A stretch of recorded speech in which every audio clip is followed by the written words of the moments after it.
Hey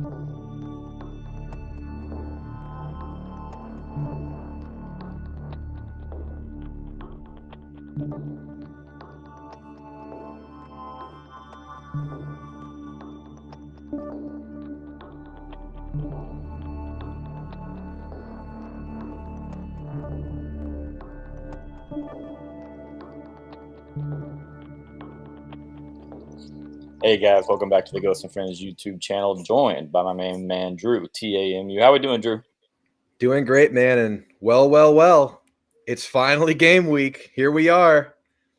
Kind of remember the first feeling of, hey, it's gonna happen again. Back way in July of 2021 when the news first broke that Texas would be going to the SEC along with Oklahoma, of course. And yeah, man, I think this first comment says it well. Fired Yeah. up. It's finally here. It kind of never felt like it would get here, but then again, the season has played out so quickly. It feels like, just yesterday, Drew, I think the first time we paired up was maybe the Florida game, the first week of the Florida game or around then maybe. Yeah. And that feels, just like a week or so ago. Yeah. So, I'll even post ad comments on here. I'll be nice. It's Monday, we'll see what it looks like closer to the game. Yeah.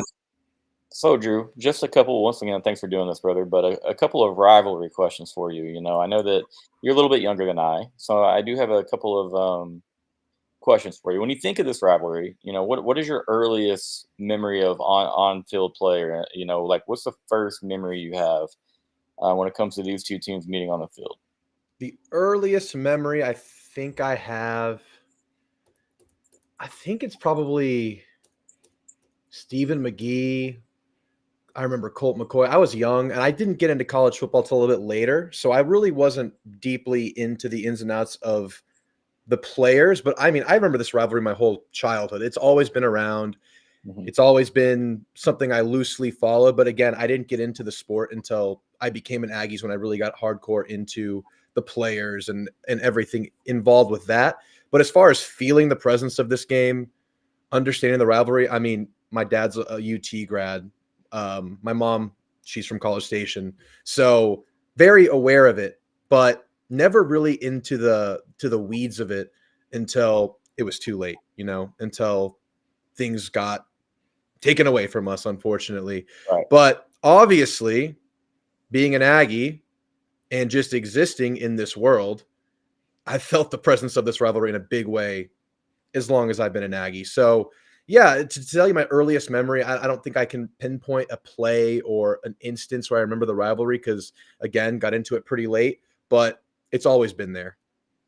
Yeah, no doubt. When you say your dad graduated from Texas, your mom's from College Station, you're kind of born into the rivalry already. You didn't necessarily have to be knee deep in college football for you to, understand that there's a Exactly. little bit of substance to it. Mm. Do you think that from now that you're involved in college football, you have a voice in college football? Um, do you think that our rivalry is underrated on a national landscape? Oh, man, that's a good question because if it is, it's understandable, right? Because it's been gone. So I would understand there's a generation of football fans who aren't aware of it, but I don't think it's underrated in these parts, man. I think everyone in Texas, everyone from the South, like Big 12 country, now SEC country, I think a certain part of the country is, I think rates it fairly appropriately. But from a national scale, yeah, I would say the Iron Bowl gets a little bit more love because we see it every year. I would say the game, Michigan, Ohio State, gets a little bit more love. Red River rivalry has been happening. I would say some of those get more attention because, I mean, a lot of people have short memories, and those are games that they're enjoying and taking part in every year. But I think when they see this weekend in Kyle Field, one of the top teams in the country coming to town against a very, desperate and hungry A&M fighting for an SEC championship spot, I think they're going to be made very well aware of exactly what this rivalry is all about. And of course, it's in that top tier of games that I just mentioned, and I'm sure you would agree. Yeah, I mean, it's definitely, it's going to be really, really high on the list. I think that a lot of people have forgotten about the toxicity that is involved in this rivalry. Other Yeah. than we've seen it on Twitter, but I'm talking about just people forget how intense it is. Kind of obviously one of the more anything goes type rivalries. Some really bad Texas teams would beat A&M and vice versa, and so I definitely agree with you, man. It's high up there. I don't know if it's underrated. I wanted you to answer that question for me. I kind of see how, we feel about it, and so I build it up in my head, and then I see other teams talk about it. A lot of people crying about game day coming to for a 10-1 Texas and a 8-3 A&M. Like I thought that's well deserving of a game day, considering you guys are still fighting for a playoff spot. Texas is where it's at. Winner gets a berth to Atlanta. I was just confused. I saw a little bit of hatred for the rivalry, and I had to ask. Uh, Yeah. Yeah, I mean, I think we could both be in worse spots and we could still deserve a college game day for it. I think it's that big. I think people who have followed the sport over the years understand what this game coming back is. I mean, I'm a little bit young to have kind of been aware during the, when this rivalry was at its core, at its best back in the day, but I think a lot of people that know the game, this is a really important part of their lives because this game was typically on when a lot of other games weren't, either on Thanksgiving night or Friday after Thanksgiving. And I think this is a game a lot of people just stop to watch. And I think it's a game a lot of people have a core memory of because of that, the time slot alone, but also just the animosity in the game itself. And it's a battle for, I think, the best football state in the country, at least arguably, definitely. It's a big deal. It's a big deal. And I think people who have followed the sport a long time are happy to put this one in the forefront this week. I've been listening to a few talking heads this week. Sounds like a lot of people are excited for this game, even though A&M's coming off of a loss, and I don't really know how to feel about that. It's weird, but I think people get that, and I think the general population might not, but I think people who are in this sport do. yeah, no, I agree. The ball knowers, they know what type of game's going to play out Saturday. As far as it's going to be an elite environment, atmosphere. All the fun things about Kyle Field will come to life, and maybe even more so than ever. A lot of talk about this potentially being one of the biggest games that Texas A&M has ever played in. Now, from the realist standpoint, you could make that case, kind of for the last few weeks as well and moving forward. But hey, it's a little different with Texas. And one thing I will say about the underrated part of it is I think that I'm not you in particular, Drew. You know ball, but some of the students that have missed this game and didn't have to see it for the last decade, and some of the students that haven't seen it while they're currently students. Yeah, you get the annual, volleyball matchup and baseball matchup and like softball plays, ran into each other, but it's nothing like football. Like, and it's once they're there at Kyle Field, some of those younger Aggie students and maybe some grads that didn't have the luxury of seeing these two teams play out. I think they're going to be wild, man. It's going to be special. And so, I talking to Billy Lucci, he mentioned literally like the who's who of college football. Everybody's trying to get into Kyle Field. Everybody wants to be there. So yeah, going back to your point, the people that really love and understand, know the game, they definitely know what's going down Saturday. When you think about this rivalry, Drew, what's the first thing that comes to your mind? Is it Twitter? Is it mom and dad, the Texas and College Station? What comes to your head? It's pretty sad that it's probably freaking Twitter, man. I mean, the amount of faceless Longhorn profiles who have just, I mean, shat on us for years, just to put it lightly. I mean, I can't count it. I can't count. It's just, it's constant trolling, and it works both ways. I'm on this side. I'm sure y'all get it too. It's like I'll be talking ball with Notre Dame people, and I'll have Texas fans pop up in my mentions, and I don't see that from a lot of other fan bases. It's a special rivalry in that regard, where both sides are always present in the other person's lives, and Twitter, obviously, in my world, is what brings us kind of together. Right. Yeah, it might actually be Twitter. Might be the first thing that comes to mind. Some of the trolls that obviously you want to get the upper hand on. But let's take that animosity we're seeing online, and now it's happening on the field. And I think a lot of that stuff is very real. I think there are very real bragging rights in this game. And there's very real pride in this game. And I think this animosity or that shit talk back and forth comes from a very, very real place. And, obviously A&M, Texas is in our fight song. We're briefly in your fight song. I think we're made well aware of each other constantly. And yeah, I think it's just going to spill onto a football field. I think it's going to spill into the stadium. I think it's going to spill into the Twitterverse while the game's happening. I think everyone's going to be talking about it and noticing it. And I'm really, really glad it's in the forefront. And I do think students, because of the internet, are very aware of what this rivalry means, at least in that regard. But I think it's going to be obviously taken to another level once they see how this game is on the field. It's going to be fiery. It's going to be chippy. We have some bulletin board stuff already coming up from some A&M pressers today. I don't know if you saw this stuff. Trey Zune talking a little Yeah, bit. of course. And I'm like, yeah, that's usually a thing, but I don't know how much harder you're going to be going in this game than you already were. I think your Right. juices are already maximum flow for this one. So yeah, Trey Zune maybe got a little bit loose there, but it's like, man, I think Anthony Hill's coming no matter what. I think Trey Zune's coming no matter what. I think everyone is going full tilt in this game. But I guess I have a question for you along those lines. Is anything taken out of this game for you, being that, your ticket is mostly punched already with the way the SEC is shaken out, the way it's very likely you lose this game, you're still in. You might even still have a home field advantage after losing this game just because of other players dropping off. Does that take any luster away from this game for you? It doesn't take any of the luster off of this game for me because I don't want to sit here and listen to the, like you just mentioned, the faceless A&M Yeah, accounts that we will have them. inevitably. I'm one of the nicest guys on Twitter, and I still get bombarded when Texas struggles on a football field, even in a Yeah. close game, by people that would never say anything like that to my face. Obviously, you with those arms, and I'm not going to say it from my side to you either. But I just I don't want to have to deal with that, man. I really don't. That's not number one priority. I always want to be Texas A&M. I'm married to an Aggie. I don't. I'm working in College Station for the next 5.5 weeks. I don't want to think about that. I don't want to go out and look at maroon and have to put my burnt orange away for those 5 weeks because we lost a game Saturday. Yeah. Bragging rights are important. I want it for the guys. I want it for the team. But, so no luster has been taken away from myself. Now I will say thank you. I will say thank you to Alabama and to Ole Miss and to You're Auburn. thanking the losers. Um, Thanks to the losers out there. I was unable to do the work. And that's guys. I apologize. I want to do daily content, and I will be back to it as soon as I get back to New Braunfels. But I had no luck watching any ball Saturday. Nothing Yeah. past like 2 p.m. Not one single play of the Texas game. I've rewatched it several times since. No luck watching ball at all until maybe like 10 p.m., which luckily for me, you guys were still playing. But I Yeah. was like, okay, wow, Alabama got smoked.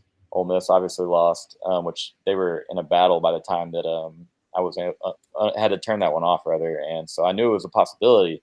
But wow, what a day of college football if you're a Texas Longhorn fan. So no luster taken away, but I still owed some thanks to a few programs because it definitely benefited us the way things played out on the field. I appreciate and I love how you said thank you, Alabama, and you just couldn't bring yourself to saying thank you, OU.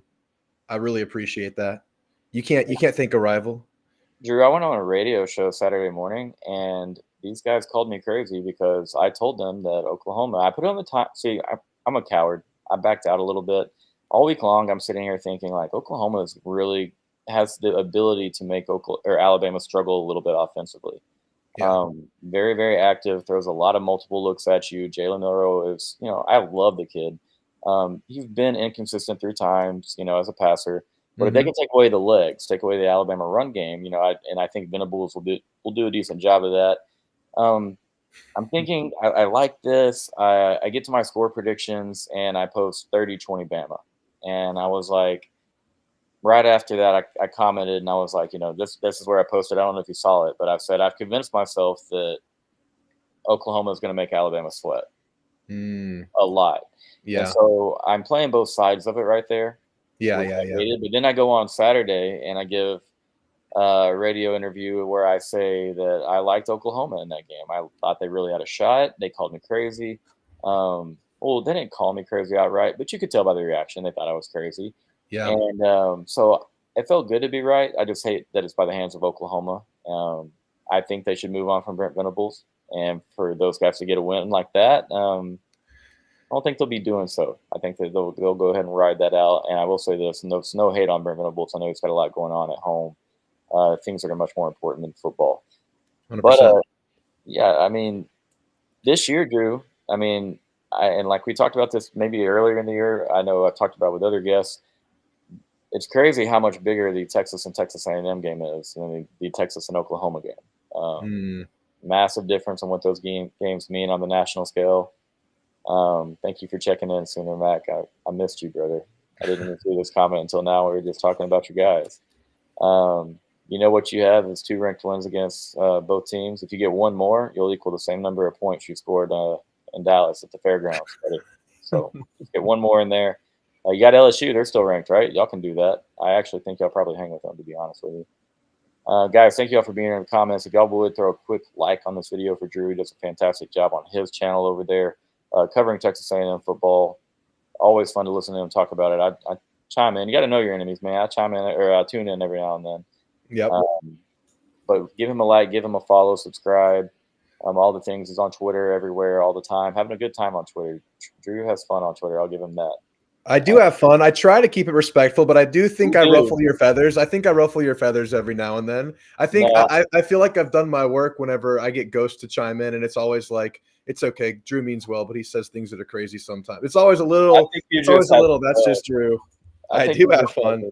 you're just baiting a little at times, and it's fun, man. And the things that you're saying are not. You're never like theoretically incorrect. You know, like you dance around it very well and do a good job. And I do the same at times. So it's just game recognizing game. You know, Yeah. I get those same type of comments from Aggies and Sooners that I respect all the time.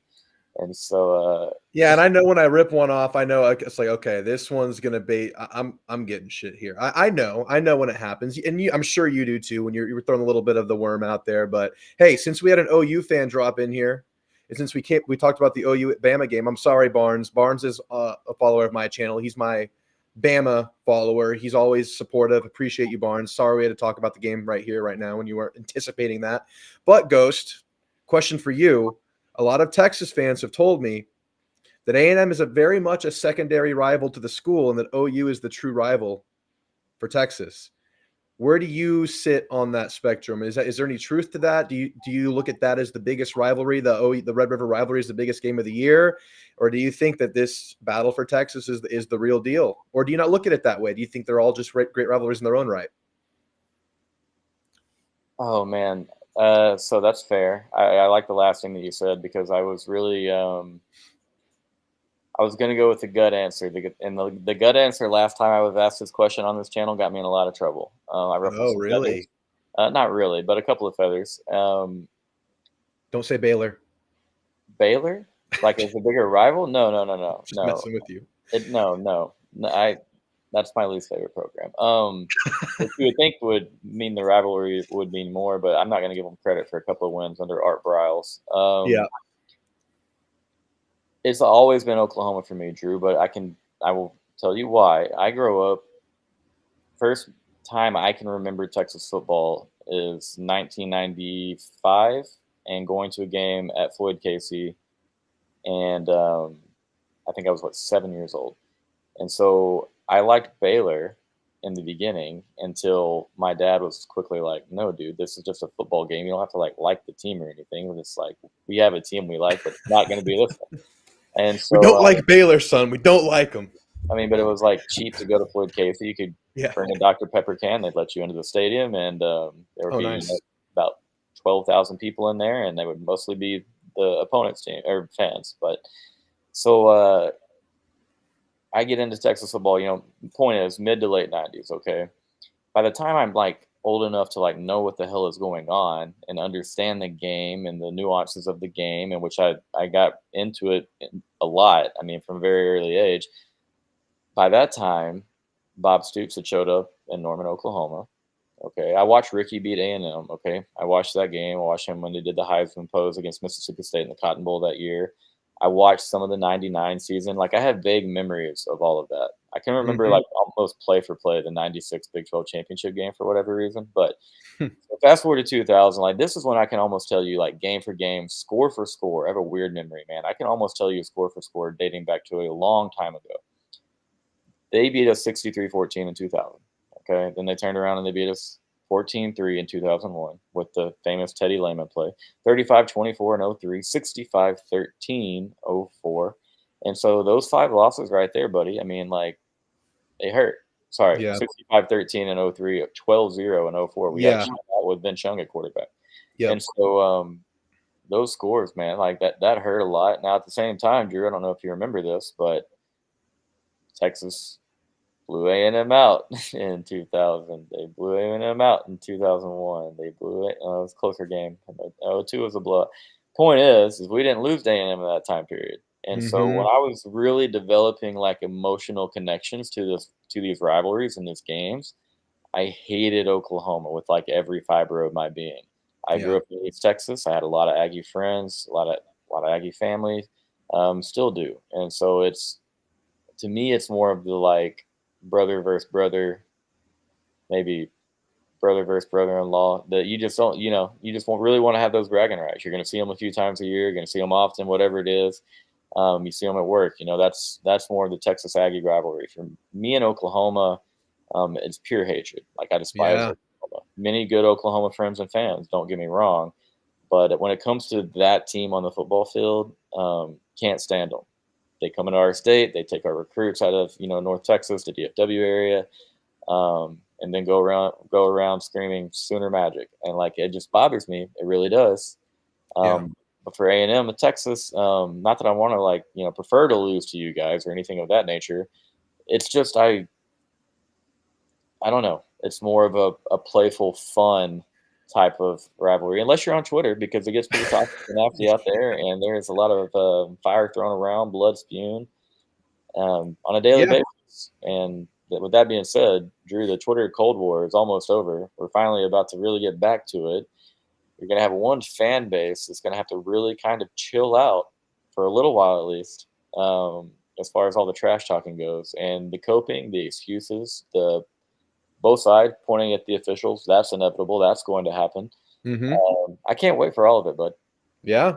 It's coming right up, man, and that's all going to happen. And yeah, I totally understand what you're saying. That's a really good explanation. I mean, you grew up hating them. I Texas like versus this. Texas A&M involves family. Your friends and family have people on both sides. OU is just a bunch of dirty Sooners. That makes a lot of sense. I understand what you're saying there. Yeah, obviously I have Texas family, and as much as I want to see them lose, I don't want to see them in pain, or I don't want to see them suffer. Just maybe for a couple of days after one single loss, that would be fine. But I totally get what you're saying. Plus, you're married to an Aggie, so it all makes total sense and it's fair. And I'm not gonna you know, have a big fuss or have a big fit. Oh no, Texas, you should hate us more. I don't really want to get into that. So that's totally fair, totally fair. And I You mean, it's should a great take it game. Most years, not this year, it wasn't. 49-0 wasn't great, but usually it is. right. And I mean, you should take it as a compliment, in my opinion, that I hate them more. I mean, why would you want to be like hated more? I mean, you can. That Exactly. doesn't mean like I said, it's not that I want to lose to you any less. Like, don't get me twisted on Sure. that. It's just that the coping will be a little bit easier. Obviously for me, when I married into a little bit of the Aggie world, Aggie family, all the in-laws are Aggies. Like it would just be easier. And again, Sooner Mac, if you're still listening, it's not disrespect towards you. You're one of the good Sooners I'm talking about. It's just Bob Stoops pissed me off. Okay, taking running the score up a couple of different instances. Drew got a part of that too. They beat Oklahoma or A&M 77-0.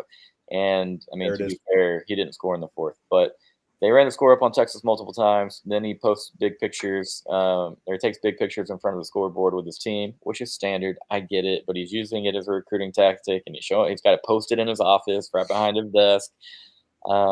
Hey, kudos to him. He beat our ass, but I didn't have to like it, okay, and I still don't. So let me ask you this, Drew.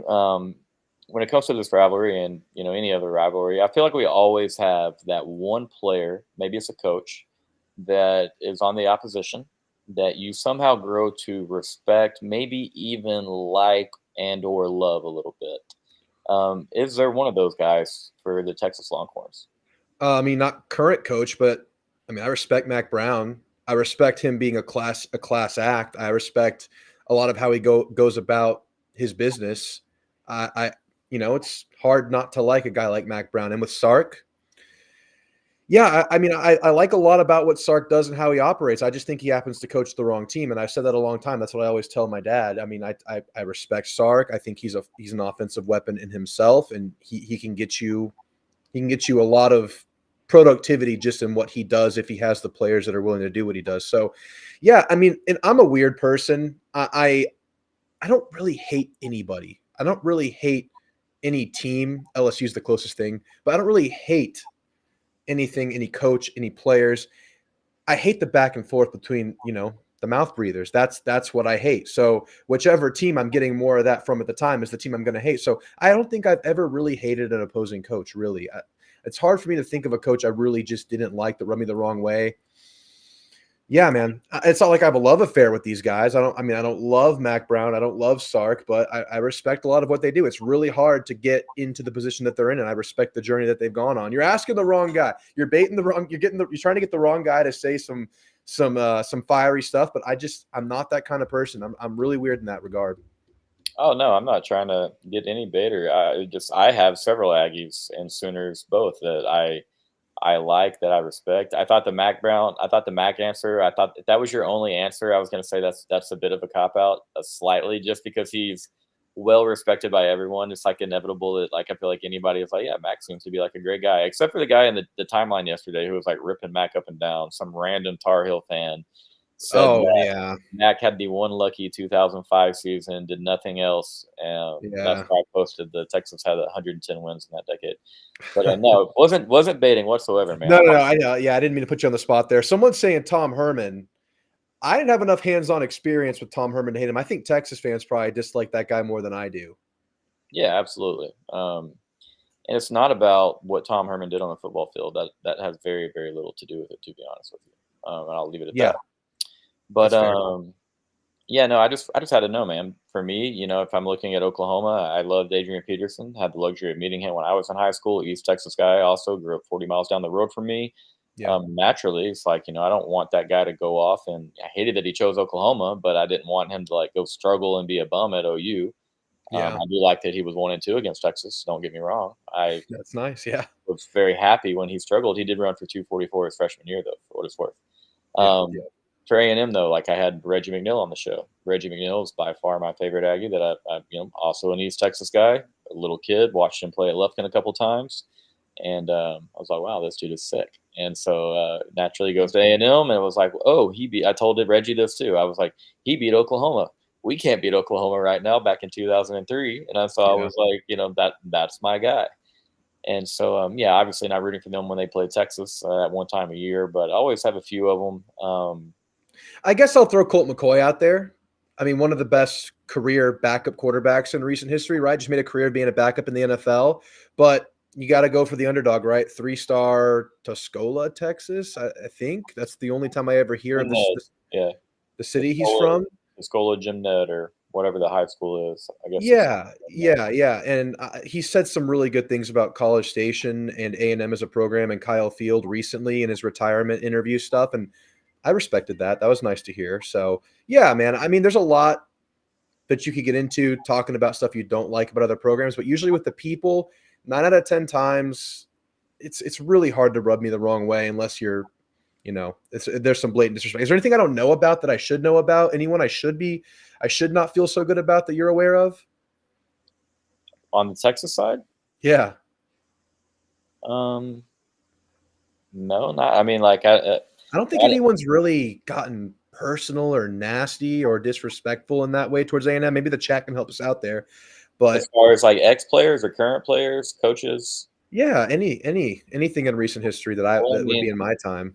outside of Ty Anthony and Ant Hill flipping, I mean, like that's you never know what those relationships are like as far as the players and commits, Yeah. as far as because I'm sure obviously Ant was an Aggie commit for several months, and Ty Anthony was committed for a while, and so you never know what those relationships are like and how they worked out post flip, and so those type of things could come into play. Absolutely, I mean it's going to be like you said very early in the show. It's going to be chippy. It's going to be heated. There's going to be a lot. Yeah.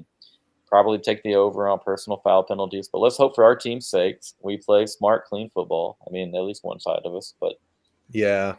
I mean, Yeah, and you know what? We just got done dealing with one of those decommits in Cam Coleman, and he gave us the business. So yeah, got to go with another one. Ant Hill's obviously going to be front and center against us in this one. So yeah, hoping that doesn't get repeated again this week. There's a good chance it does because he's a really good player. and that's the thing. Ant Hill is going to have a lot of responsibility in this game, and we'll get into a little more into what we'll see this Saturday on the field in just a moment. But Ant Hill's going to have a big job this weekend, containing Marcel Reed, and it's not something you do every time. They're going to trade some battles there. He's a really good player. Um, Makes a lot of people miss. Yeah, We'll for see sure. what Texas does. It's going to be a team effort, no doubt. But Anthony Hill will have to be a massive part of Texas's plan on Saturday if they end up winning that game. Guys, once again, thanks for being here. Got a lot of you guys hanging out in the chat. Throw a quick like on the video. Sub to this channel, Ghost and Friends, if you haven't already. Also, sub to everything that Drew does. He's a legend. And it makes me kind of sad he thought he ruffled my feathers. Just having fun, man. I love your account. You're awesome. Um, I had to have Drew on here. It's a great way to kick off the Texas and A&M week. For you those that don't know, later on tonight we're gonna have Leon O'Neal Jr., noted Texas Longhorn Twitter hater, noted Texas Longhorn football hater, and but I think it's hilarious. We're gonna let him get on here and fire some things off. We'll say that. And so y'all tune in later. You Aggies that are in here, all you guys supporting Drew, y'all do a great job. It's fun seeing his chat all the time pop up. So I don't know, maybe a quarter of these guys. So thanks for bringing them all over. Yeah, thank you guys. Thank you. I see a bunch of you guys in there. I appreciate y'all being here. Support Ghost, man. He's on the other side of things. That's okay. He gives us our credit. He gives us our love. He's a very fair, even-keeled Longhorn. Y'all are safe here. What's that? We try to keep it real. I get a lot of flack from the Texas side about being too nice to you guys, being too nice to Oklahoma. But then again, if things are not looking great, I promise I'm going to be very, very honest about it. And you can ask the OU fans this year because I've had a lot of fun at their expense. And so, Yeah. A&M fans, if you can survive the times where I post the Longhorn duck gif with the little cigarette in his mouth, kind of laughing at your struggles, that's about as nasty as I'll get. That's about the most trash talk that you'll hear from me, and it's truly just a duck's fault, man. It's just so cool. I had to post it, but let me tell you this: tonight will be fun. It's been fun with Drew so far. Let's talk about the Saturday, buddy. What concerns you? We're going to do both sides of this coin here, of course. What concerns you about Texas on the football field this Saturday? You know, go as long as you want. If it's a really short answer, buddy, I won't be offended. Okay, I'm expecting a war. Yeah. What concerns me about Texas? Well, I guess I should start with the fact that I'm concerned about us in a lot of ways. I mean, our last two SEC games haven't gone exactly to plan, as I'm sure you're very well aware of.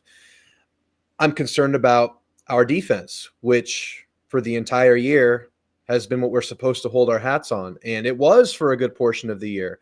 And we felt like we were taking very positive trends defensively over the first half of the year. And all of a sudden, it seems like we maybe have peaked and are going back down that hill a little bit. And I feel like we're going up against the wrong offense for that to be happening right now. So it's a combination of the fact that, maybe Texas's offense hasn't been performing to their absolute potential on the year, but they were always scary. They always had weapons. They always had a veteran quarterback. They always had one of the best offensive lines in the country.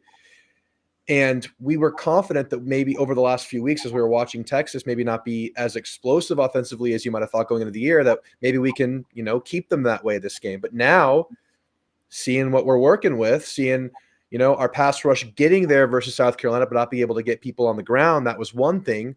Versus Auburn, we didn't really get as much pressure in the game. So it got a little bit worse in the game. And we also had some tackling problems in the game.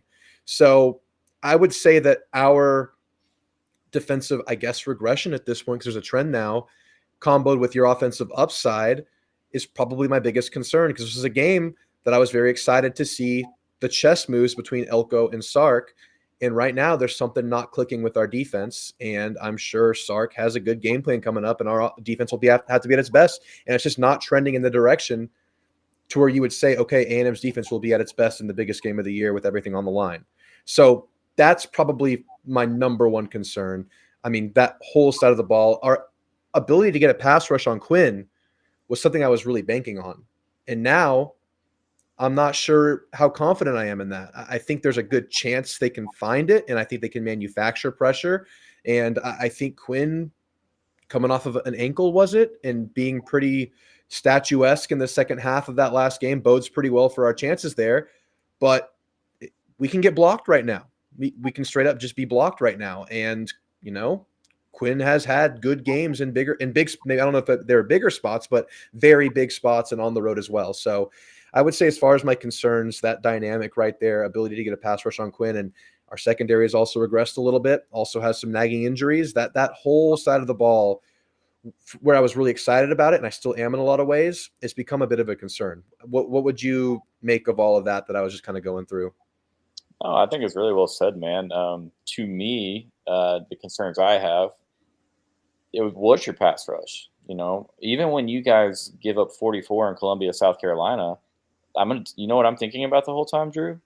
And I'm being very, very honest here. And I don't want this to sound like a knock on Quinn Ewers, but I'm watching Lenore and the Lenore Sellers shake off pass rusher after pass rusher, Yeah, Rocket Sanders shake off linebacker after linebacker after edge, you know, and I was like, we don't have the offense to do that. We don't. No offense, I'm not. Quinn is not that type of cat. Quinn for hits you sure. in different ways.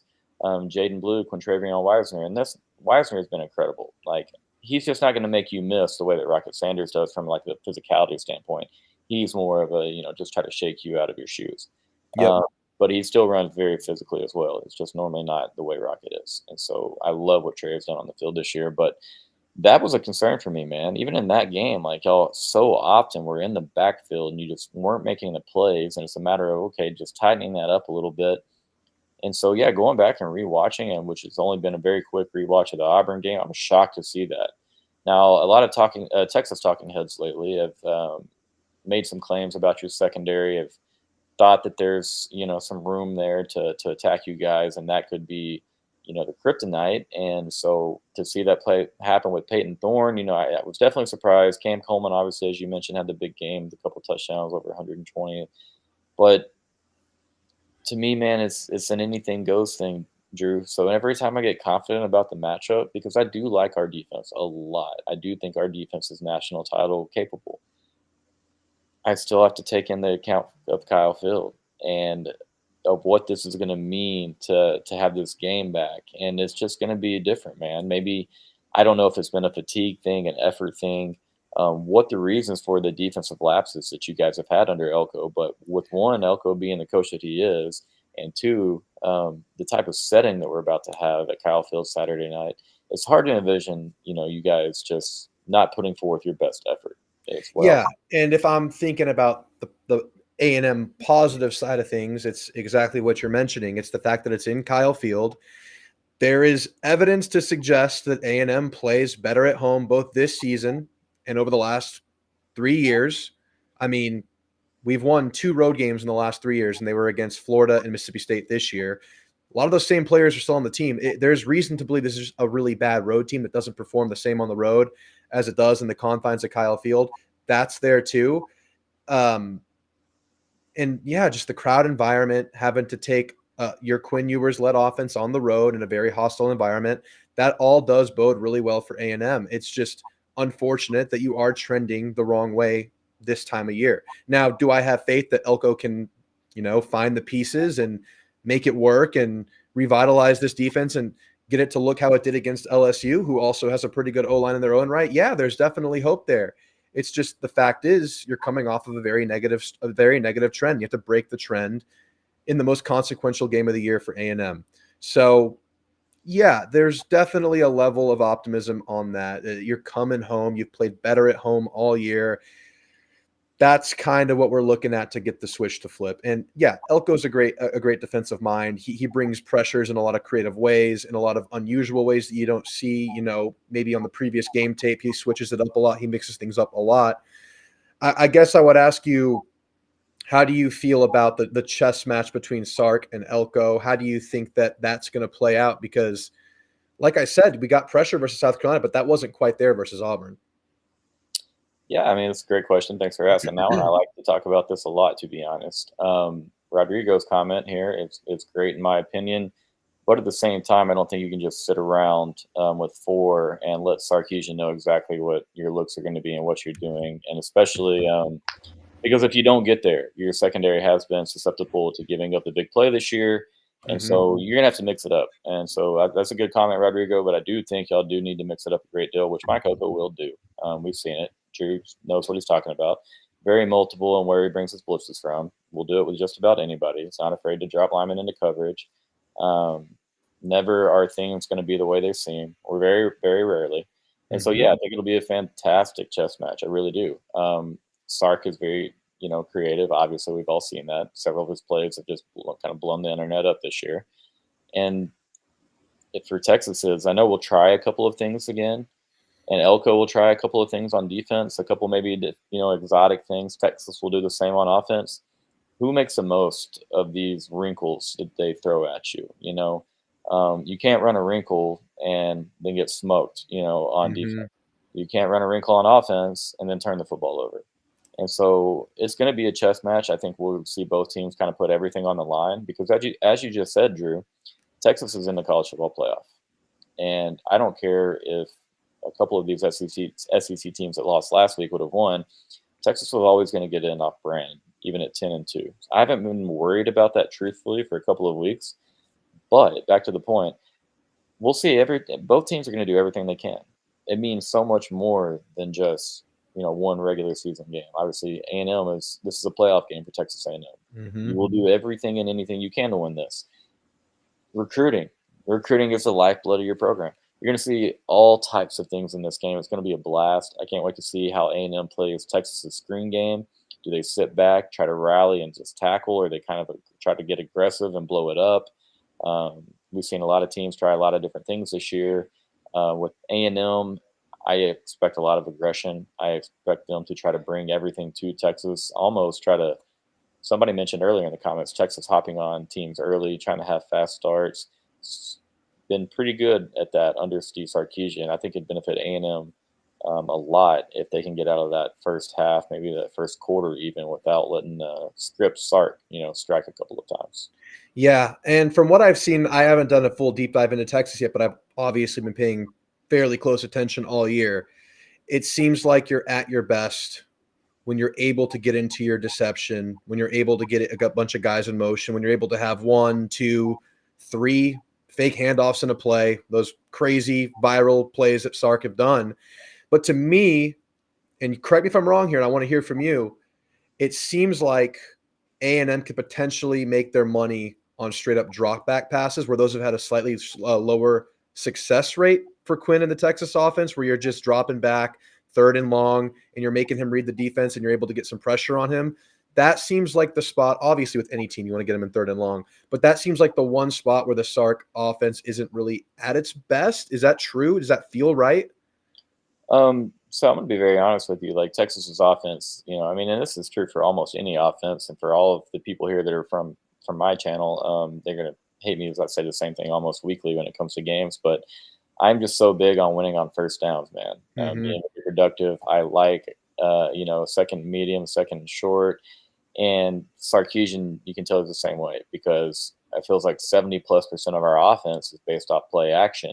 And Yeah. so you're not fooling anyone on 2nd and 14 or 3rd and 12 when you're running play action, when you have Quinn Ewers, this offensive line, and all the receivers we do. You're not just going to give away a down on 2nd and 14, maybe occasionally, but his run pass split is probably pretty one sided, I would bet, in those situations. So, yeah, I'd agree. A little bit of a struggle at times when Quinn has just done a straight drop back. So what does that mean? Okay, play action, a lot of times, your reads are condensed. You might just have one guy, two guy. You're reading just one guy to see how he reacts. You know exactly where your receiver is going to be. The run game is a big part of the Steve Sarkisian offense. So if Elko and A&M can do a good job on first and second down, that's the blueprint to success. That's how Texas has struggled before. That's how Georgia beat us into the mud. You know, Yeah. but if you mess around and let Sarkisian consistently have third and short or second and short, that's when things get really, really dangerous. And I will bring up this comment. I've done some homework a little bit. I'll let you guys go do your own because I don't want to sit here and say, sound like I'm predicting anything or say that it's even relevant today. But these guys do have a little bit of a history against each other as an OC and a DC. And it is a very one sided history. And it means nothing. Okay. I'm only saying that because you brought it up, but it means nothing on Saturday. Different coaches at this point, different teams, different programs. Um, What's Literally, their record against each other as OC and DC? well, Saban. Wow. Sark was already at Texas when y'all beat Alabama. I believe Sark was 2-0 as the OC. Could be mistaken. I was just looking at Yeah, the that's year right. because I forget that he went to the Falcons and came back. But yeah, I do know. I just do know that.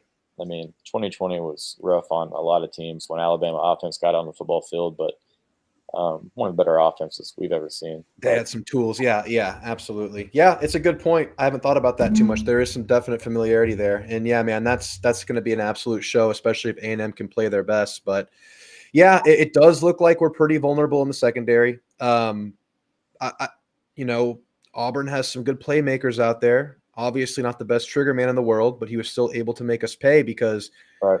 all year we've been pretty susceptible to play action and getting safeties to bite up quite a bit. And, that's a problem against Texas. So even Florida, that we look at that as a blowout, but in that second half, they started running a bunch of play action with not Lagway, with the you have to help me out, blinking on names, other quarterback at Florida, Graham Mertz. Mertz, right. And at that time of the year, he was more of, the stronger option there. He's a solid quarterback. And when they're running straight up play action, they were able to get us to bite and find a lot of daylight and complete a lot of passes on us. And I do worry about that. As good as I feel about our safeties, as good as I feel about their physicality and run support, and getting Dalton Brooks back mid-year really helped our run stop defense quite a bit. Very susceptible to play action, and we saw that several times, balls getting overheads against Auburn.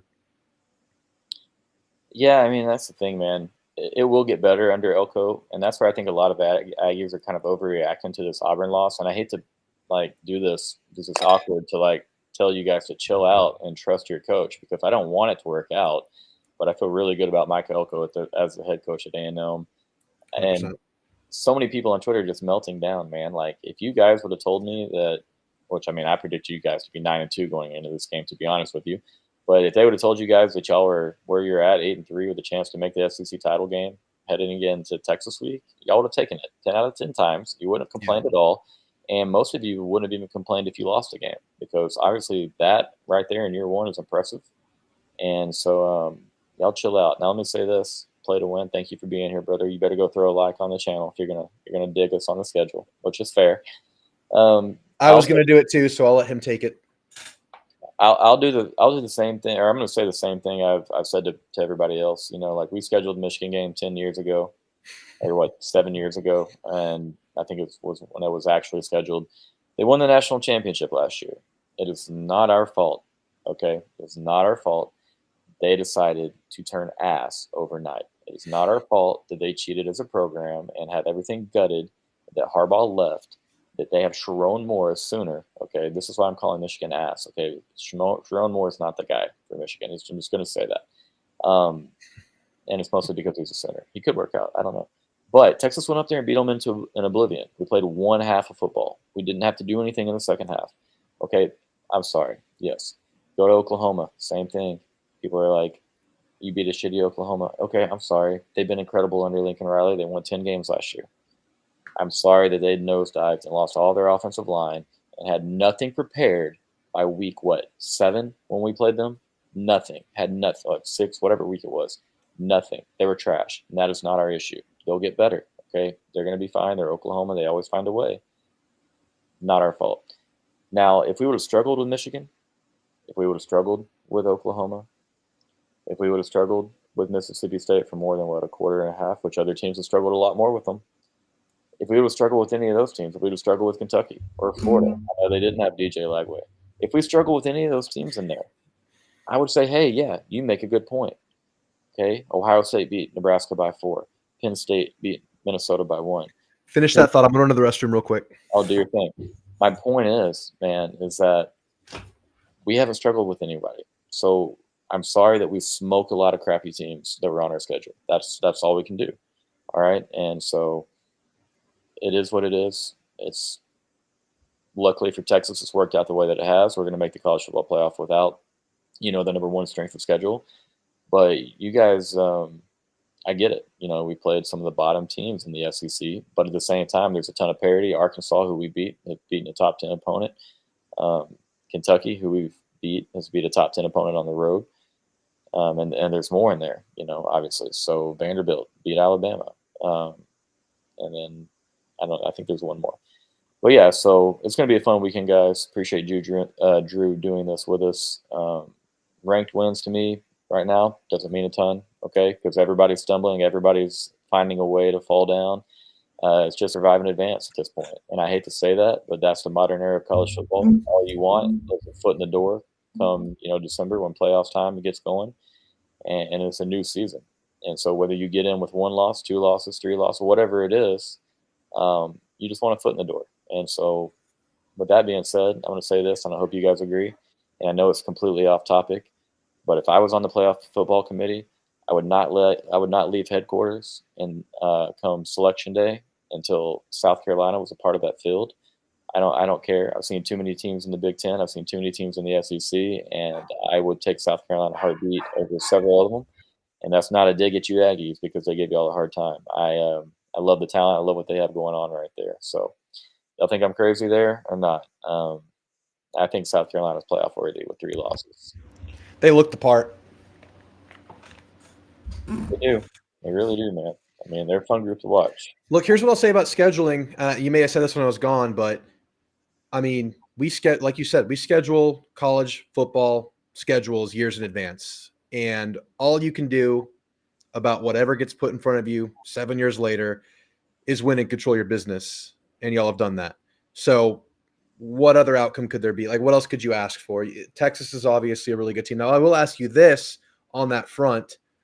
I mean, does the nature of the schedule have any impact on how you're playing later in the year? Is there any kind of, we haven't been through these gauntlets yet or these ringers yet? Does that have any kind of impact on how you're playing later in the year? Are there lessons you're not learning by not playing in as many of those games? I'll toot A&M's horn in these 2 losses, 2 annoyingly primetime away night games and annoyingly loud and respectable stadiums like South Carolina and Auburn. Is there anything to that, you think, not getting those lessons throughout the year?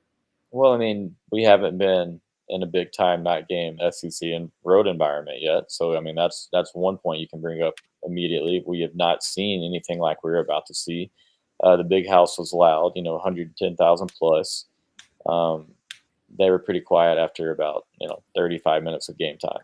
Yeah. So it's like it's going to be different on the field there. I think that also when you're talking about really not having these games coming down to the wire, we have a lot of leftovers from last year. Playoff team. We lost our 2 close games, or both games we lost. We lost very close fashion, heartbreaking fashion. I think that I'm speaking more as a fan in this moment, Drew. I'm hoping that those lessons were learned then, and that they understand what it's like to be in a close game, be in a tough moment where everything hinges on one play and one moment. And so, what do I miss? I hate A&M, but Drew has cake. Oh, we got a bakery up in here, man. I'm not gonna lie. It's just my mom. She passed down her baking skills, and they were clearly passed right to me. So that's just how it works here. Well, there you go.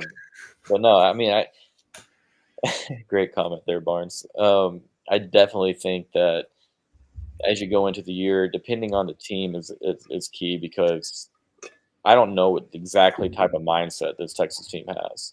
Yeah. Outside of the Georgia game, I mean, they've looked virtually incredible. I mean, which is great to say because like I said, while you were gone, Drew, we've whipped a lot of bad opponents. I mean, that is what it is. And we've whipped That's all you whipped can a lot. do. That's what you do. Yeah. Right. You whip the bottom of the SEC. Now, at the same time, when you get into a closer games, which it's inevitable, you're very unlikely to just go whip everybody. There's so much parity in the game, and Georgia exposed us a little bit to show that, hey, and that's tough, man, because Georgia is a pretty big lesson. But at the same time, you don't get another top 10 opponent to go teach and show the world what you've learned from that lesson. And so we don't know exactly how Texas will respond. Golly. We don't know exactly how Texas will respond when they get back into a moment like that, situation in a big-time game.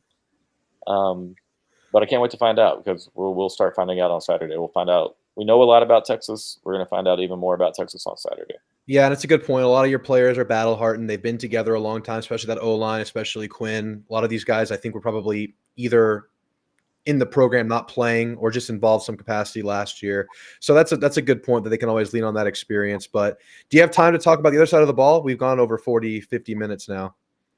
I've got about 10 more minutes. I'm doing an interview with a news station about how I got my Texas tickets, which is I don't know, man, weird life. But so I got about 10 minutes, if that's okay with you. Yeah, that's cool. That's cool. Yeah, I'll be there too. So hopefully I get to see you. So what do you make of the A&M offense? What do you make of the progression of Marcel Reed? I think I've seen some progression for him as a quarterback. I think I've seen this offense learn what life without your most productive player in Le'Veon Moss is. I think there's obviously some deficiency there. I think Reed, can make a great play one play and have a wild ball the next play. I think that's there. But I think this last game versus Auburn, even in the loss, A&M's offense showed some life, showed that it's able to adapt to its new circumstances, now really kind of settling in on a single quarterback. And again, without your best weapon on the field. What do you make of it? I know Texas has one of the best looking defenses in the country. So what do you make of this challenge? And how does it compare with the rest of your schedule? Well, so that's I love that late addition right there. So that's what I'm curious to see, man, because we have not seen a guy like Marcel Reed. Michael Hawkins was far, far, far, far, far less developed as a passer when we saw him in Dallas in the Oklahoma game. And then you have Taylon Green. Okay, I'm not sure if Taylon Green was 100% healthy, but he still doesn't really move laterally. Not quite as twitchy as Marcel Reed. And so Mhm. I want to see Texas tackle Marcel in space. Obviously, everyone in Brainwash wants to see that. You guys hope the opposite comes true. But I'm curious to see how that plays out. And now Marcel, though, I do think Texas forces him to beat them with his arm. I don't think they'll let the legs of Marcel, similar to Michael Hawkins, similar to Taylon Green. They wipe those legs out very, very early in the game, and so the opportunities may be there for Marcel in the passing game. Now, I'm not saying they're going to be wide open windows that he's looking at, but he'll probably see a fair amount of man coverage, and I wouldn't be surprised to see him try to take the top off the defense a couple times. He throws a really pretty deep ball. I don't know what it is about it, but I mean, I will agree that I've seen improvement over with the last 3 weeks, ever since he kind of took over there. Mhm. And as a passer, I think Woody's north of 60% completion percentage. He only has a 2-to-1 TD to interception ratio, but you don't really have to ask him to do a lot. When you have been able to run the football pretty well lately, Amari Daniels, I know, was he the one that dropped the pass? I'm not. Was Yeah, it he was Amari. okay? He's got some way unnecessary, or big time unnecessary flack on Twitter, man. That's a guy that Yeah, you have it's to have, a unfortunate. guy that you need to pick up in a moment like that. And hopefully, he's not seeing a lot of the garbage that was spewed about him. And so, It's terrible. I'm not saying I want him to have a big game, but I want Amari to have a good time on Saturday. That people were ridiculous about that. Yeah, and with Amari, I think what Le'Veon really did well this year, because we knew Le'Veon had tools and we knew he had underrated speed, he had balance, he had forward drive. He didn't have patience. He didn't really have that flow that a running back develops kind of through experience. And I think we're still seeing Amari working on that and progressing through that, but he's come a long, long way. And I will say, Amari, as a get you 1-2 yards for a first down back, has improved. He's a whole other player than he was last year in that regard. And he does that really, really well. Our success rate, I haven't looked at the numbers recently, but for a significant portion of the year, our success rate on must get yard situations, whether it's a touchdown or a first down, was Mhm. 100% for Amari. And it's not 100% now, but he's really, really good in that regard. He's come a long, long way. But there is a big drop off after Amari right now. It seems to be that way, at least in terms of a player who's ready to go now. But we're going to lean on the pass game. I think we showed that even versus New Mexico State, that this team is forcing the pass. They're forcing Reed to develop. They're forcing Reed to figure things out. And with Reed right now, I think there's still a little bit of, I don't know if it's fear of making a mistake. I don't know if it's a little bit of deer in the headlights at times. You sometimes get that with a young quarterback, but that is getting better. And I love that. Sometimes it's tough for him to just make that snap decision and, hit his first read and not get greedy. And sometimes he gets caught in no man's land and wants to run. And that's been getting better. So we like to see that from Marcel. The one thing is he's just not extremely consistent on his accuracy right now. A lot of balls high, a lot of balls low, but he makes up for it right now. He does enough to win you a game. And it's not a huge concern of mine going into this one. Would be Marcel and his just ability to quarterback a team to victory. It's going to be other parts of the team because I have a really good feeling about Marcel and his future here right now.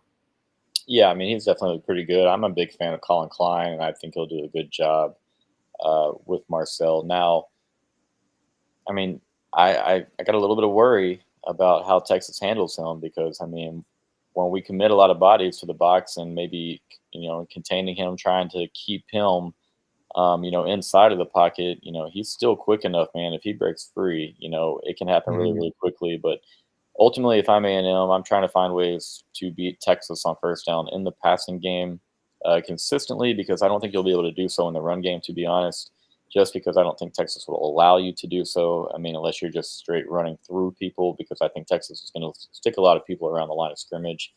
Like I said, similar to the Oklahoma and the Arkansas games. Now, if y'all can consistently pick up first downs or win first down, second down, and have those opportunities, like you said, to let Amari Daniels kind of run and wear down a Texas defense a little bit, picking up the short yardage. Um, you know, first downs, man. I told you early, like people are I gonna make agree, fun of me man. on my show because I'm this game's massive as far as winning first downs. Y'all are going to become very predictable, in my opinion, if you're stuck in a lot of second and nine, second. I mean, that's the way it is most of the times. Hmm. But I don't think Colin Klein is just like I said. You don't want to punt a second down, trying again, and that's when it's going to become pass heavy already. So I think we'll see a lot of throwing on first down from both teams. Texas is going to run a ton of screens. That's what they do. Um, I don't know how Sark continues to come up with the different variations of screens that he runs, but I bet we see a lot of different screen action for Colin Klein in this game, a lot of quick hitters, some RPO type things, Yeah, mixed in with the occasional shot downfield. Um, he's agreed. going to take his chances. Absolutely. I'm really happy with the progression of Colin Klein. Again, after losing some players, after having some mix-ups, after dealing with some O-line injuries, I think he's really made lemonade with what he's dealing with right now. And I was proud of the receivers' performance versus Auburn. I think they've gotten a lot of flack over the course of the year, maybe a little bit more than necessary because I think we were dealing with a lot of quarterback inconsistency in there too. And I think that was playing a big part in that. And I think receivers are starting to show what they have. And I mean, that's a good secondary I'll have. I'm excited to see that matchup because I've always thought this receiver group was underrated. Noah Thomas, Jade Walker, big targets. Jade, an athletic target. Those guys can get jump balls, win ones on one-on-ones. They can move bodies with the ball in their hand. I'm excited to see it. I don't know if we'll win it, but I'm excited to get tested in that regard. Yeah, and that's something that I think A&M will try and test out a little bit. Texas has had a fantastic cornerback duo this year, probably the best in the country, to be honest. Um, I should say that with my chest. It is the best cornerback duo in the country between Jade Barron and Malik Muhammad. And people just I feel like they don't even try to throw at Malik anymore, and so that's why Jade is over there and he's getting turnover every week because he's always the beneficiary of the ball being around him. But Yeah. A&M's got a couple big guys. Noah Thomas is a big body. I'd be really curious, or I'd be pretty surprised if A&M does not take a couple of chances just throwing up jump balls. Maybe whether it be 15-yard back shoulder fades where they're letting this guy go up and make a play. Whatever you can do, okay? Because Texas isn't going to get you, just let you run wide open throughout the field very, very rarely, at least so far in the year. So I do think as well. You do have an underrated wide receiving core. Everyone, I mean, we're going to see it, dude. We're going to see everything in this game. A&M's going to lay it all out there. Texas is going to lay it all out there. I'm Drew, excited for the wrinkles, man. I'm excited for what both teams have kind of kept up their sleeves for the last one, especially us with everything on kind of riding on this game. absolutely, man. It means a ton to both teams, and this is a playoff game for A&M. And which better first round of the playoffs to have than the Lone Star Showdown, coming back after being dormant for 13 years. Couldn't So have scripted it better, man. That's incredible. welcome back to the Rivalry, guys. It is time to get it going, just get through the work week, and we'll be back on, guys. And Drew, thank you for doing this. I really wish we could go longer. Feel like we could do this all night, but thank you for being here in the comments, guys. Throw a like on the video. Appreciate you for throwing this on your channel as well, Drew. Getting all your friends over here means a lot for y'all to check us out. Any parting words, my man? No, man. Thanks for having me. I've been looking forward to this all year. I've been looking forward to talking to you this game week, and it's here, man. We finally get to actually put the trash talk onto the field. It's been a long time coming. I couldn't be more excited for it. Absolutely, guys. Well, y'all have a good rest of your evening. If you missed part of it, just go back and rewatch when you can. A lot of good stuff in here with Drew. We talked about some of his favorite memories of this game, kind of how he got into this rivalry, what he thinks of Texas players, who he likes, maybe what coaches he respects. But check it all out. Y'all have a good rest of your evening, and we'll see y'all next time.